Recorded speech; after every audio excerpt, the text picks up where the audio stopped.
একজন ব্যক্তির পার্সোনালিটি কেমন সেটা অনেকটাই বোঝা সম্ভব তার ফেসবুকের প্রোফাইল দেখে, এবং তার ফেসবুকের প্রোফাইল যে কভার বা প্রোফাইল পিকচার, এই কভার পিকচার দেখেই বোঝা সম্ভব সে কেমন টাইপের ব্যক্তি বা কেমন রুচিশীল ব্যক্তি। সো আপনি অবশ্যই চাইবেন যে আপনার ফেসবুকের কভারটা অনেক সুন্দর হোক অ্যান্ড সেটা প্রফেশনাল লুকের হোক। সো আজ আমি আপনাদের সাথে কিছু ফ্রি এবং প্রফেশনাল কিছু টেমপ্লেট শেয়ার করতে যাচ্ছি যেগুলো আমি নিজে তৈরি করেছি। সো এটা অবশ্যই ইউজ করবেন অ্যান্ড কেমন হয়েছে অবশ্যই আমাকে জানাবেন। আই হোপ আপনাদের ভালো লাগবে, আর যদিও খারাপ লাগে তাহলে অবশ্যই আমাকে জানিয়ে দেবেন কেমন লেগেছে। আমি নেক্সট আরো বেটার কিছু দেওয়ার ট্রাই করব। সো এটা কিভাবে ইউজ করতে হয় সম্পূর্ণ আমি দেখিয়ে দেবো, অ্যান্ড এটা মোবাইলে কিভাবে ইউজ করবেন সেটা আমি দেখাবো। সো বেশি কিছু বলবো না, সম্পূর্ণ ভিডিও অবশ্যই দেখবেন অ্যান্ড যা যা প্রয়োজন এই ভিডিওর যে টেমপ্লেট গুলো, যে অ্যাপস গুলো সবকিছু ভিডিও ডেসক্রিপশন দিয়ে দিয়েছি, অবশ্যই ডাউনলোড করে নেবেন অ্যান্ড চেক করে নেবেন। সো বেশি কিছু বলবো না, মূল ভিডিও চলে যাবো। অ্যান্ড মূল ভিডিও যাওয়ার আগে একটা কথা বলবো, আপনি যদি আমার চ্যানেল নতুন হয়ে থাকেন তাহলে অবশ্যই সাবস্ক্রাইব করবেন, আর যদি অলরেডি সাবস্ক্রাইব করে থাকেন তাহলে থ্যাংক ইউ সো মাচ। তো চলুন মূল ভিডিও শুরু করা যাক।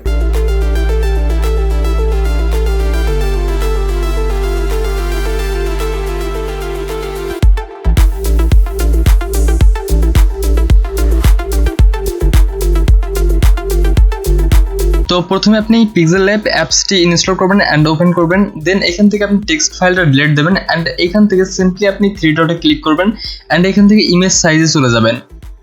অ্যান্ড ইমেজ সাইজ থেকে আপনি ফার্স্টে ফেসবুক কভার আর্ট যে ইমেজটা আছে, ইমেজ সাইজটা আছে সেই সাইজটা নিয়ে নেবেন। বাট আপনার যদি সাইজে কোনো প্রবলেম হয় সেক্ষেত্রে আপনি ইউটিউব চ্যানেল ব্যানার সাইজটা নিতে পারেন। সো আমি এখান থেকে সিম্পলি ফেসবুক কভার আর্ট সাইজটা নিয়ে নিচ্ছি। সো এখন আপনাকে যে টেমপ্লেটগুলো দেওয়া হয়েছে ফাইলে, সেই টেমপ্লেট থেকে যে কোনো একটা টেমপ্লেট আপনি ইউজ করতে পারেন। তার জন্য আমি ইম্পোর্টে গেলাম অ্যান্ড এখান থেকে ফর এক্সাম্পল আমি এই টেমপ্লেটটা নিচ্ছি যেটা দিয়ে আপনাদের আজ এডিট করে দেখাবো। সো আমি এই টেমপ্লেটটা নিয়ে জাস্ট এখান থেকে ওকে করে দিচ্ছি। অ্যান্ড ওকে করে দেওয়ার পর এখান থেকে আপনি সিম্পলি চলে আসবেন রিলেটিভ সাইজে অ্যান্ড রিলেটিভ সাইজ থেকে এই জায়গায় 100 করে দেবেন অ্যান্ড 100 করে দিয়ে ওকে। সো এখান থেকে আপনি এই অপশনটা আসবেন অ্যান্ড এটা লক করে দেবেন। লক করে দেওয়ার পর আপনি চলে আসবেন আবার ইম্পোর্টে অ্যান্ড এই ইম্পোর্ট থেকে আপনাদের যে ফেসবুক কভার যে সাইজটা দেওয়া হয়েছে সেই সাইজের উপর একটা টেমপ্লেট দেওয়া হয়েছে, সো সেই টেমপ্লেটটা নেবেন অ্যান্ড ওকে করে দেবেন। দেন এইটাও সেমভাবে আপনি রিলেটিভ সাইজ যাবেন অ্যান্ড এটা 100 করে দিয়ে এটা হালকা অপাসিটি আপনি কমিয়ে দেবেন যাতে এটা দেখতে হালকা লাগে অ্যান্ড আপনি এইটার উপর এডিট করবেন, কারণ এটা যে স্কোয়ার বা একটা বক্স আছে সেই বক্সের উপর আপনি এটা কাজ করবেন। সো এটা লক করে দিয়ে আপনি অফ করে দেবেন।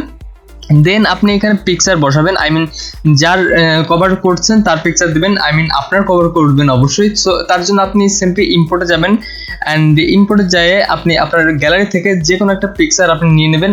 আমি এখানে গুগল থেকে একটি পিকচার নিয়েছি, সো সেই পিকচারটা এখানে দিয়ে আমি ওকে করে দিচ্ছি অ্যান্ড এটা দেওয়ার পর জাস্ট আপনি পিকচারটা ধরে ড্র্যাগ অ্যান্ড ড্রপ করে একদম নিচে দিয়ে দেবেন। দেওয়ার পর আপনি এখানে দেখতে পাবেন যে পিকচারটা নিচে চলে গেছে অ্যান্ড আপনি আপনার পজিশন মতো এটা বসিয়ে দেবেন। আমি আমার পজিশন মতো যতটা সুন্দর লাগে ততটা সুন্দরভাবে এটা বসিয়ে দিলাম অ্যান্ড দেওয়ার পর এটাও আমি লক করে দিচ্ছি, আর লক করার জন্য এই অপশন থেকে লক করে দিচ্ছি। অ্যান্ড এখন আপনার কাজ হবে এখানে টেক্সটগুলো লেখা। তো টেক্সটগুলো লেখার জন্য এই অপশনে আসবেন অ্যান্ড এখান থেকে টেক্সটে যাবেন অ্যান্ড টেক্সট এডিটে চলে যাবেন। সো এখানে আসার পর জাস্ট আমি যে প্রোফাইলটার জন্য কভারটা তৈরি করছি অ্যান্ড সেই প্রোফাইলের নামটা এখানে লিখে দেবো। সো আমি এখানে প্রোফাইল নামটা লিখে দিয়ে ওকে করে দিলাম অ্যান্ড এটা সুন্দরভাবে এখানে বসিয়ে দিচ্ছি অ্যান্ড বসিয়ে দেওয়ার পর কালার থেকে আমি ব্ল্যাক করে দিচ্ছি অ্যান্ড এইখান থেকে আমি চলে যাচ্ছি ফন্ট স্টাইলে অ্যান্ড ফন্ট স্টাইল থেকে আপনাদের আমি যে ফন্টগুলো দিয়েছি সেই ফন্টগুলো আগে থেকেই আপনি এখানে ইম্পোর্ট করে নেবেন। সো ইম্পোর্ট করার জন্য কী করতে হয় সেটা আপনারা অবশ্যই জানেন, তারপর আমি দেখিয়ে দিচ্ছি। জাস্ট আপনি আপনার SD কার্ড থেকে বা যেখানে আপনি ফাইলগুলো রেখেছেন সেখান থেকে আপনি এক্সপোর্ট করে দেবেন, ইম্পোর্ট করে দেবেন। দেন আপনি এখান থেকে ইউজ করবেন। সো আমি এখান থেকে জাস্ট একটা পপসেন্স ফন্টটা নিয়ে নিচ্ছি অ্যান্ড ওকে করে দিচ্ছি অ্যান্ড এটা সুন্দরভাবে আপনি বসিয়ে দিচ্ছি। আমি এই খোপের অবশ্যই এই খোপের মাঝখানে রাখবেন, বাইরে কখনো যাবেন না। সো আমি এখানে রেখে দিলাম অ্যান্ড এখান থেকে আমি জাস্ট কিছু ট্যাগলাইন ইউজ করবো। সো তার জন্য আমি কিছু ডেমো টেক্সট নিয়ে রেখেছিলাম, সো সেটা এখানে পেস্ট করে দিচ্ছি অ্যান্ড এখান থেকে আমি এই ডেমো টেক্সটগুলো ইউজ করে আপনাদের দেখাবো। সো আমি এখান থেকে ওকে করে দিলাম অ্যান্ড ওকে করে দেওয়ার পর এখানে দেখবেন যে ডেমো টেক্সটগুলো চলে আসছে অ্যান্ড এটা খুব সুন্দরভাবে আপনি আপনার পজিশনটা করে নেবেন। আর তার জন্য অবশ্যই আপনি এখানে যে সাইজ চেঞ্জ বা কালার চেঞ্জ সব কিছু আপনি করে নিতে পারবেন। সো আমি এখান থেকে ফার্স্টে সাইজটা চেঞ্জ করে নিলাম, দেন এখান থেকে আমি টেক্সটের যে কালারটা আছে সেটা চেঞ্জ করলাম অ্যান্ড টেক্সটের স্টাইলটা আমি চেঞ্জ করে নিচ্ছি। সেমভাবে আমি স্টাইলে গেলাম অ্যান্ড গুড মেকার থেকে আমি একটা টেক্সটের স্টাইলটা চেঞ্জ করে দিচ্ছি। সো এখান থেকে গুড মেকার দিয়ে দিলাম অ্যান্ড আপনি দেখতে পাবেন যে এখানে যে টেক্সটগুলো আছে টেক্সটগুলোর কিন্তু স্পেসিং একটু বেশি। সো এটার জন্য আমি লাইন স্পেসিংয়ে যাচ্ছি, অ্যান্ড লাইন স্পেসিং থেকে আমি কিছুটা লাইন এইটার স্পেসটা কমিয়ে দেবো।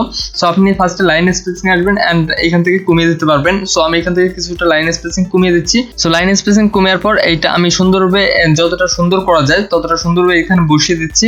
অ্যান্ড এটার পর আপনার যদি হয়ে যায় তাহলে আপনি এখানে আপনার হ্যাশট্যাগুলো বা আপনার যে ইউজার নেমগুলো আছে সেগুলো ইউজ করবেন। তার জন্য অবশ্যই আপনাকে আইকন ইউজ করতে হবে। সো আইকনগুলো আমি আগে থেকে দিয়েছি, সো সেই আইকনগুলো আপনি ইম্পোর্ট করে নেবেন। সো আমি এখান থেকে আইকনগুলো ইম্পোর্ট করে নিচ্ছি অ্যান্ড ওকে দিয়ে আপনার সুন্দরভাবে যতটা সুন্দর করা যায় ঠিক ততটা সুন্দরভাবে এখানে বসিয়ে দেবেন। আমি এইখানে সুন্দর করে বসিয়ে দিচ্ছি। সো এইটা বসিয়ে দেওয়ার পর এখানে জাস্ট আমি একটু দেখে নিচ্ছি সাইজটা ঠিকঠাক আছে নাকি।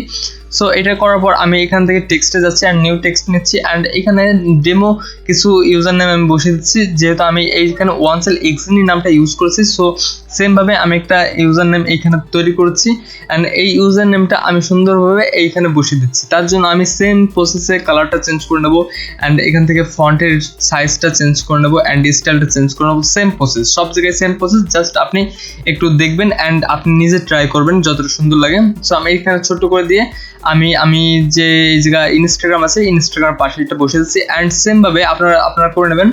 বাট আমি এইখান থেকে কপি করে আমি 3টা জায়গায় বসিয়ে দিচ্ছি। সো আমি এখান থেকে কপি করছি অ্যান্ড কপি করে সেমভাবে আমি 3টা জায়গায় বসিয়ে দিচ্ছি। সো আপনার যদি বসানো হয়ে যায় তাহলে মোটামুটি কাজ শেষ। এখন আপনি যে লাইনটা বা পিএনজিটা এনেছিলেন সেটা ডিলিট দেবেন। সো এইখান থেকে আপনি পিএনজিটা ডিলিট দিয়ে দেবেন অ্যান্ড ডিলিট দেওয়ার পর আপনি দেখবেন যে ফুল কমপ্লিট হয়ে গেছে। দেন আপনি এখানে সেভ দেবেন না, সেভ দেওয়ার জন্য আপনি এই অপশন আসবেন অ্যান্ড এই অপশন থেকে এই অপশন অ্যান্ড এইখান থেকে আপনি হাই কোয়ালিটি দিয়ে দেবেন অ্যান্ড এখান থেকে সেভ টু গ্যালারি দেবেন। তাহলে আপনার আপলোড করার মতো একটা ইমেজ বা একটা কভার পিকচার তৈরি হয়ে গেছে। সো আজকে আমি আপনাদের ক্রোম ব্রাউজার দিয়ে আপলোড করে দেখাবো, আই মিন ডেস্কটপ মোড করে। সো তার জন্য আমি ক্রোম ব্রাউজারে গেলাম অ্যান্ড এখান থেকে ফার্স্টে একটা নিউ লেয়ার নিয়ে নিচ্ছি অ্যান্ড এখান থেকে নিউ পেজে আমি জাস্ট ফেসবুক লিখে সার্চ করছি অ্যান্ড ফেসবুকটা এন্টার করব। সো আমি ফেসবুক পেজে চলে আসলাম। দেন এখান থেকে আমি 3 ডটে ক্লিক করছি অ্যান্ড 3 ডট থেকে লাস্টের দিকে আসবেন অ্যান্ড লাস্টের দেখতে পারেন যে ডেস্কটপ সাইট নামে একটা অপশন আছে, এইটা অন করে দিলে পরে দেখবেন যে এইরকম অন হয়ে গেছে। তো এখানে ঠিক করার জন্য আপনি জাস্ট এই অপশনটা আসবেন অ্যান্ড এখান থেকে এমটা কেটে দিয়ে আপনি ওয়েব দেবেন WEB, দেন এন্টার করলে আপনি আপনার ডেস্কটপ মোডে চলে আসবেন। সো এখান থেকে জাস্ট আপনি এই অপশনটায় আসবেন অ্যান্ড এই অপশনটা আসার পর আপনি দেখতে পাবেন যে আপনার যে প্রোফাইলটা শো করছে অ্যান্ড প্রোফাইলে চলে যাবেন আপনি অ্যান্ড প্রোফাইলে আসার পর দেখতে পাবেন যে আপনার কভারটা দেখা যাচ্ছে অ্যান্ড প্রোফাইল পিকচারটা দেখা যাচ্ছে। সো এখান থেকে জাস্ট আপনি কভার পিকচারটা চেঞ্জ করবেন না, চেঞ্জ করার জন্য সিম্পলি এই অপশনটায় ক্লিক করবেন অ্যান্ড এখান থেকে আপলোডে যাবেন অ্যান্ড আপলোড করার পর আপলোডে যাওয়ার পর আপনি যে পিকচারটা মাত্র তৈরি করেছেন, আই মিন যে কভারটা তৈরি করেছেন সেই কভারটা এখান থেকে সিলেক্ট করে দেবেন অ্যান্ড সিলেক্ট করে দেওয়ার পর এখানে আপলোড করে দেবেন। তাহলে দেখবেন যে খুব সুন্দরভাবে আপনার আপলোড হয়ে গেছে। সো এইভাবে আপনি আপনার প্রোফাইলের জন্য খুব সুন্দরভাবে একটি কভার পিকচার তৈরি করতে পারবেন অ্যান্ড আপলোড করে আপনার ফ্রেন্ডস অ্যান্ড সবাইকে মুগ্ধ করে তুলতে পারবেন। কারণ আপনার প্রোফাইলে যখন একজন ব্যক্তি আসবে তখন সে আপনার প্রোফাইল পিকচার, আপনার প্রোফাইলে যে কভার বা আপনার প্রোফাইলে যে বায়োগুলো বা পোস্টগুলো থাকে সেই সব কিন্তু অবশ্যই দেখে। সো এইসব সবসময় নিট অ্যান্ড ক্লিন রাখার চেষ্টা করবেন যাতে অন্যরা আসলে আপনার প্রোফাইল দেখে ভালো বলতে পারে। সো আজ এ পর্যন্ত কিছু, নেক্সট ভিডিওতে নেক্সট কোন টপিক নিয়ে আবারও দেখা হবে আপনাদের সাথে। সে পর্যন্ত ভালো থাকবেন, সুস্থ থাকবেন, বাই, টেক কেয়ার।